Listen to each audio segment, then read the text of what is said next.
à tous et bienvenue dans ce premier numéro de Phnom Penh Rendez-vous. La philosophie est le thème de ce mois de novembre. La philosophie est enseignée en terminale, comme on le sait tous, et la philosophie aussi est intéressante, vague, passionnante même. Mais en vrai, qu'est-ce que c'est la philosophie? Eh bien, c'est la question que nous avons posée aux gens que nous avons rencontrés au lycée. Je sais pas trop, comment dire. La philosophie pour moi à la base c'est une matière, puisque je suis à l'école déjà, donc c'est que scolaire. Pour moi la philosophie ça s'étend pas trop loin. Et c'est juste fait pour répondre à certaines questions et pour se prendre la tête pas mal. On se prend pas mal la tête en philosophie. C'est tout d'abord une matière, mais c'est aussi une chance de pouvoir refléter ce qu'on pense et de voir d'autres angles sur ce qu'on pense, sur plusieurs thèmes de la vie comme le bonheur, le désir, la vertu. On se prend plus la tête en répondant aux questions qu'en y pensant. Donc c'est compliqué la philosophie. C'est la vie, c'est tout ce qui est dans le monde. C'est donner du sens à sa vie, c'est s'interroger sur ce qui a de l'importance ou pas, les valeurs qu'on a l'intention d'essayer de tenir et de partager dans sa vie. C'est comme l'art de penser. C'est l'art de réfléchir, de se poser les bonnes questions et l'art de vivre ensemble également. Je sais pas trop en fait. C'est un peu dur à définir la philosophie. De tout temps, les gens ont réfléchi sur ces questions et jamais on a trouvé vraiment de réponse et chacun a son interprétation et sa philosophie.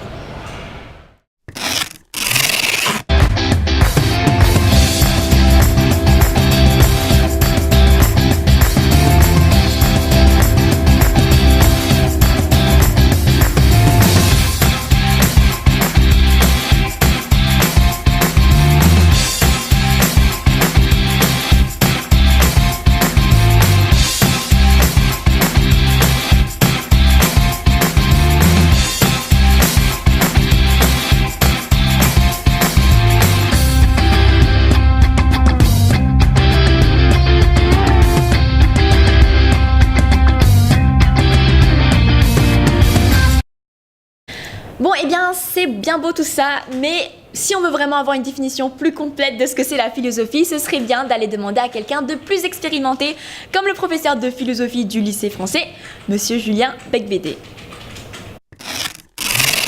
Qu'est-ce que c'est pour vous la philosophie? Aujourd'hui, au XXIe siècle, on a une définition qui est peut-être différente de celle de l'origine, puisque c'est une discipline qui date de l'Antiquité grecque. Quand on fait de la philosophie aujourd'hui, principalement, on s'interroge sur nos croyances, on s'interroge sur nos opinions, on s'interroge sur nos représentations, on essaye de les évaluer, on essaye de les clarifier, on essaye d'argumenter pour savoir quelles seraient les positions les meilleures sur tel ou tel problème.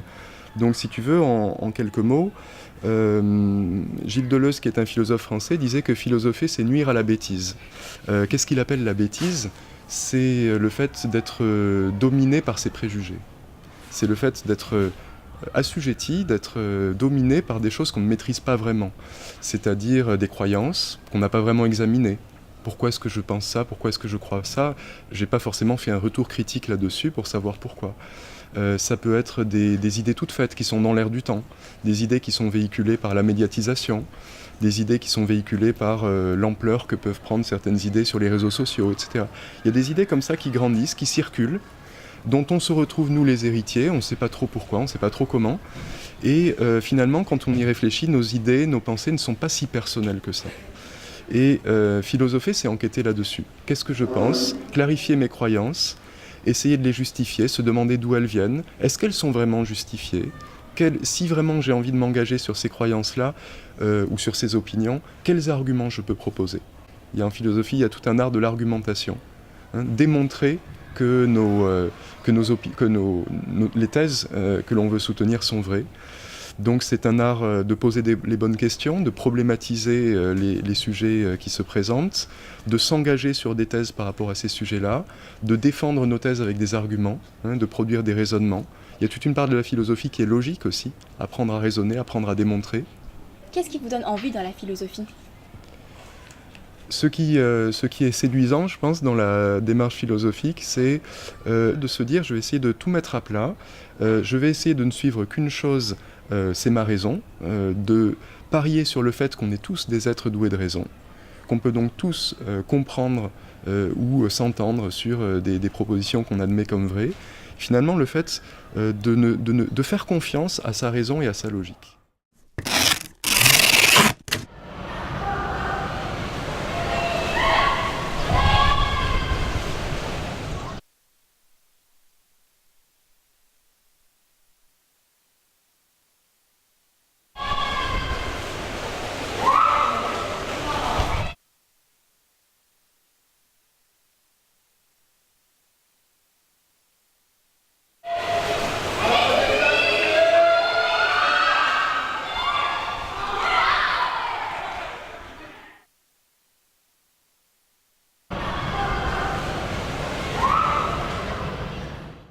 Maintenant, posons-nous la question suivante. Qu'est-ce qu'il y a de spécial à enseigner la philosophie dans un lycée français à l'étranger, comme le nôtre par exemple? Pour cela, la rédaction de Phnom Penh Rendez-vous est partie interroger Brigitte Lavergne, qui enseigne la philosophie, mais attention où? En CE2, alors que moi je suis en seconde et j'ai pas encore commencé la philosophie. Ce qui est spécifique au lycée Descartes à Phnom Penh, c'est l'enseignement de la philosophie en CE2. Effectivement, c'est un peu surprenant de faire de la philosophie avec des jeunes enfants de 8 à 9 ans. Et moi-même, la première, j'ai été assez surprise quand Julien Becbédé m'a proposé de faire, dans le cadre de l'éducation civique et morale, un cours de philosophie. Il nous a d'abord proposé des photos d'enfants, plusieurs photos d'enfants, que les élèves devaient commenter, devaient regarder et devaient décrire. Et ensuite, à partir de ces photos d'enfants, eh bien, les élèves étaient orientés vers le thème suivant.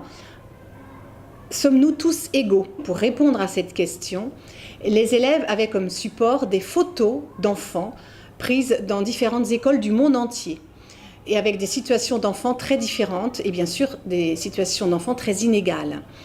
Les enfants ont analysé, regardé et ensuite commenté ces photos.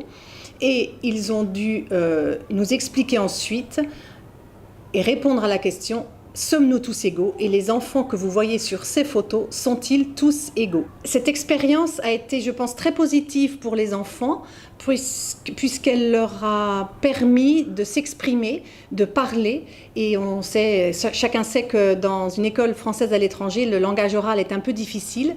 Faire parler les enfants, c'est assez difficile.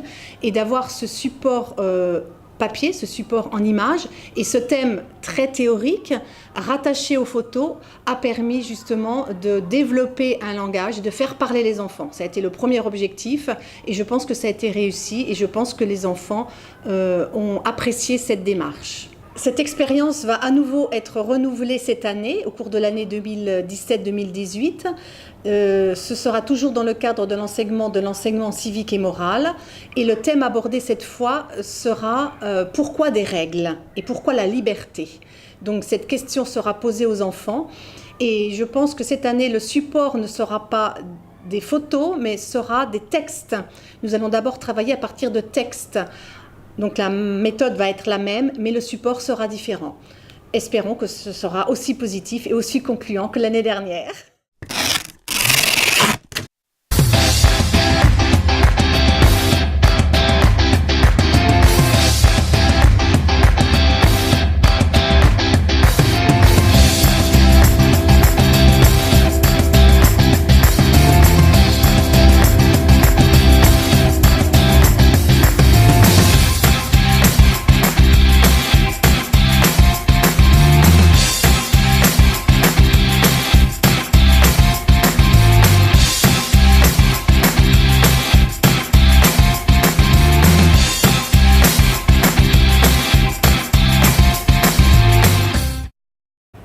Le premier numéro de Phnom Penh Rendez-vous est maintenant terminé. On sait très bien qu'on va vous manquer, mais on reviendra le mois prochain avec des thèmes qui vont sûrement vous plaire. Et en tout cas, on vous embrasse et à la prochaine!